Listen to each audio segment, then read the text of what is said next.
Ok, donc salut à toi et j'espère que tu vas bien. Et aujourd'hui, petite vidéo pour faire tout simplement des boutons de réseaux sociaux, mais avec un design un peu particulier, puisque tout simplement, c'est des boutons qui vont être composés à 99% en fait d'ombre, tout simplement. Et c'est une pratique qu'ils appellent le neumorphisme. Du coup, si tu connaissais pas, bah, je te laisse aller checker sur internet, ou je vais peut-être te mettre des screens à l'écran de ce que c'est plus précisément le neumorphisme, mais c'est une pratique qui commence à être un peu plus répandue, surtout en 2020, et qui consiste à jouer un peu avec les ombres pour créer un peu des boutons en relief comme ça. Donc, juste avant que la vidéo commence, si tu es débutant en HTML CSS, que tu galères un peu, j'ai créé dans le commentaire épinglé ou dans la description une formation 100% gratuite de 2 heures dans laquelle tu pourras apprendre un peu les bases de l'HTML CSS et faire ton premier site. Ou vraiment, si tu souhaites aller plus loin en HTML CSS et que tu galères, que tu sois débutant, peu importe ta situation, si tu as du mal un peu en HTML CSS et que tu as envie d'un fil conducteur pour aller plus vite, pour apprendre plus facilement, j'ai créé une formation de plus de 10 heures que je mets à jour régulièrement, donc elle est elle aussi dans la description ou dans le commentaire épinglé, donc je te laisse aller checker si tu es intéressé et nous on passe à la vidéo. Donc, la vidéo. Alors, comment on va faire tout simplement ces boutons? Donc, tout simplement, déjà pour commencer, on va faire des balises UL et LI. J'aime bien faire ça, pourquoi? Parce qu'on va créer une liste d'éléments dans laquelle on va pouvoir mettre les différents boutons. Donc, UL tout simplement, et là je vais créer 4 LI tout simplement.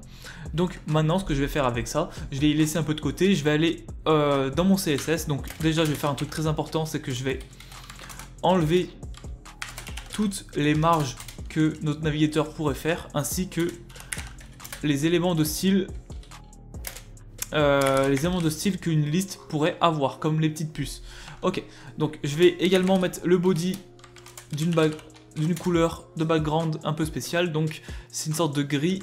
Je vais noter sur le côté 1E, 1DE, 1E7. Ok, voilà. Donc on peut commencer maintenant, on a notre espace de travail, on va commencer déjà à faire nos logos. Donc on va importer nos logos et pour faire ça, on va le faire avec Font Awesome. Donc si tu l'as pas, soit tu crées un compte, tu vas sur ton profil, tu fais Kit tout simplement et tu copies ça, cette ligne qui aura ici, soit tu copies celle que j'ai, donc tu la prends, tu la copies et tu la mets dans ton head ici. Tac, tu fais ça et voilà. Donc tu la copies sans faute d'orthographe, sinon ça marchera pas, les icônes. Donc maintenant ce qu'on va venir faire, c'est prendre le logo Facebook. On va prendre également le logo WhatsApp. Hop. On va prendre également le logo YouTube. Et on va également prendre le logo Insta. Ok, donc Facebook, je copie ici le i, je clique dessus, je vais là et je copie dans le i, enfin dans le li pardon. Donc pour avoir mon Facebook, pareil pour WhatsApp, pareil pour tous les autres d'ailleurs, tac, tac, tac, tac, tac, tac, tac. Ok. Maintenant ce que je vais faire, c'est que je vais les grossir, je vais les mettre en ligne, tout ça, et après on va pouvoir commencer réellement le design. Donc déjà ce que je vais faire, c'est que je vais les centrer, donc...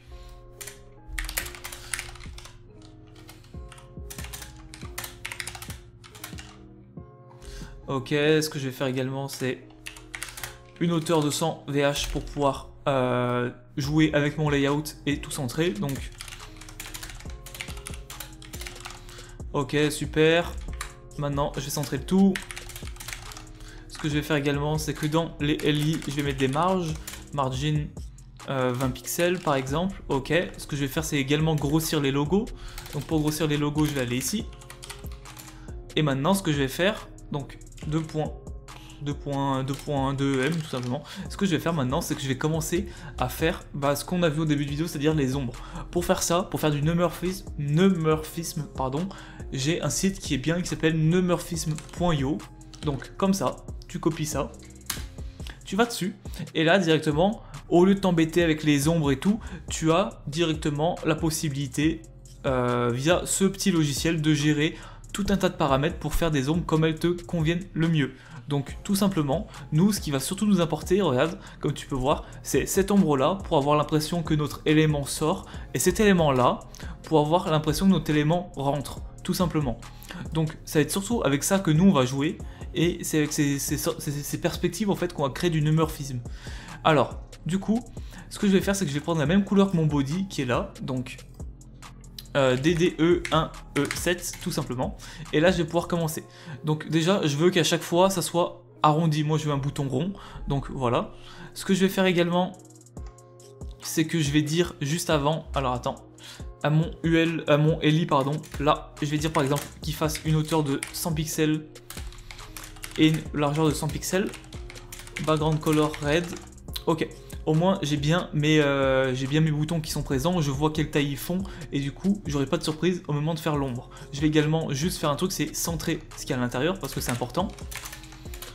Donc tac, tac et tac, ok. Donc maintenant ce qu'on va faire c'est on va pouvoir commencer l'ombre. Donc ce que j'aime bien faire c'est qu'une ombre qui n'est pas trop floue entre guillemets. Pas comme ça, c'est trop dilué, c'est pas assez bien. Plus une ombre qui est, je dirais, pas trop loin, une intensité assez élevée, un peu de flou pour donner un peu de relief, mais pas trop. Comme ça me paraît pas mal. Ça me paraît même très bien comme ça. Et franchement, ouais, ça paraît très bien. Donc ce que je vais faire, c'est que je vais réduire le bouton pour qu'il fasse la même taille que mon exemple qui va être ici. Et l'intensité, ça va être tac, tac, tac, à peu près comme ça. Ça me paraît pas mal. Donc maintenant, ce que j'ai à faire, c'est que je fais copie. Ouais, je fais copie. Et ça, je vais le mettre dans mon LI, tout simplement. À bien supprimer le background rouge que j'ai mis ici. Et déjà, tu peux voir que j'ai mes boutons. Très sympa. Donc, ce que je peux faire également maintenant, c'est que je vais dire tout simplement, au moment du hover, c'est-à-dire au moment où on passe la souris, hop, au moment où on passe la souris sur le bouton, ce que je vais dire, c'est que le box shadow va se transformer en box shadow inset. Inset, ça sert à quoi? Ça sert à mettre les marges, pardon, à l'intérieur. Pas les marges, les ombres à l'intérieur et pas à l'extérieur. Donc maintenant, ce qu'on va faire, c'est qu'on va copier le box shadow qui est ici. Et on va venir le copier dans le hover. C'est-à-dire que maintenant, quand je vais hover mon bouton, il va passer en inset, tout simplement. Au moins, j'aurai cet aspect un peu bouton qui est creusé, on a l'impression, et je trouve ça vraiment très sympa. Ce qu'on peut faire également, c'est mettre en couleur les logos, donc par exemple, le LI numéro 1, on va modifier le I, on va mettre la couleur, par exemple, de Facebook, ou du moins plus de Messenger, donc, tac, c'est très bien comme ça. Ce qu'on va faire également, c'est le numéro 2, le numéro 3 et le numéro 4, on va pouvoir changer la couleur.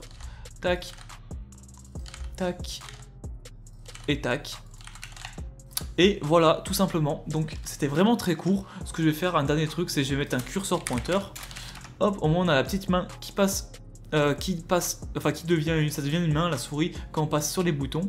Et voilà, donc c'était très court, c'était à la fois très simple, et franchement, je pense que ça rend vraiment ton site ultra clean en fait. Si vraiment tu fais un design comme ça, ça rend ultra clean. Donc j'aime beaucoup. Je conseille d'y aller avec modération sur ça. Pourquoi? Tout simplement parce que niveau visibilité, c'est pas incroyable non plus. C'est pas incroyable, c'est pour ça qu'on voit très peu de design comme ça en fait en vrai, tout simplement sur des grosses applications comme Facebook, comme Instagram, tout ça, on voit très peu de neumorphisme parce que c'est compliqué à être lisible pour le grand public.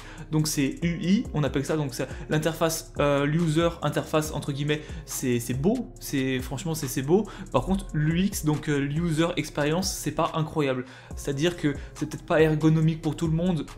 Pour moi ça l'est, mais par exemple pour une personne qui a 45 ans, 50 ans, qui a jamais vu ce type de design, ça peut peut-être ne pas très comprendre si jamais par exemple c'est un bouton qu'elle doit cliquer dessus, peut-être que c'est pas très parlant, etc. Donc à utiliser avec modération, mais je trouve que dans la trend 2020, 2021 qui va arriver, etc., je trouve que ça rend très bien, et quand tu vas sur Dribbble, quand tu vas sur Pinterest, tu vois énormément de designs qui ont été faits avec du neumorphisme, et je trouve que ça rend le truc vraiment ultra clean. Donc si ça t'a plu, n'hésite pas à liker, à commenter, à t'abonner, peu importe, ça me soutient dans tous les cas et ça me fait ultra plaisir. Si t'as une question, pose-la moi en commentaire, je te répondrai évidemment. Et sur ce, soit je te dis à toutes dans l'information, soit je te dis à dans 2 ou 3 jours pour la prochaine vidéo. Allez, ciao!